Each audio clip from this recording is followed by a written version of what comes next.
भारत सरकार और आरबीआई के पास नोटों को छापने का पूर्ण अधिकार है, तो फिर क्यों नहीं भारत सरकार और आरबीआई मिलके इतने ज्यादा नोटों को प्रिंट कर दे कि जिससे भारत के लोगों की गरीबी दूर हो जाए। ऐसा शायद आपका मानना होगा, लेकिन ऐसा नहीं होता है। किसी भी देश में नोटों की प्रिंटिंग उसी हिसाब से होती है जितना उस देश का गोल्ड रिजर्व होता है।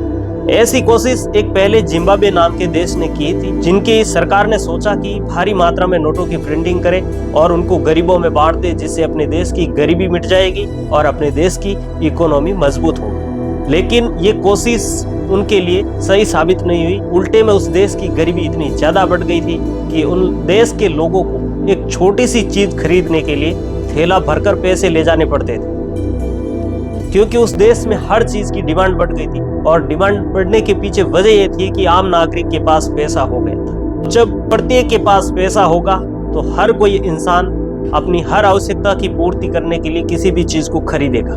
जब किसी चीज की खरीद बढ़ती है तो उसकी प्राइसिंग भी बढ़ती है, और जब प्राइसिंग बढ़ती है तो उस देश में महंगाई बढ़ती है। ऐसा ही हुआ था उस जिम्बाब्वे देश के साथ, जिनके सरकार ने नोटों की प्रिंटिंग करके अपने गरीब लोगों में बांट दिया था।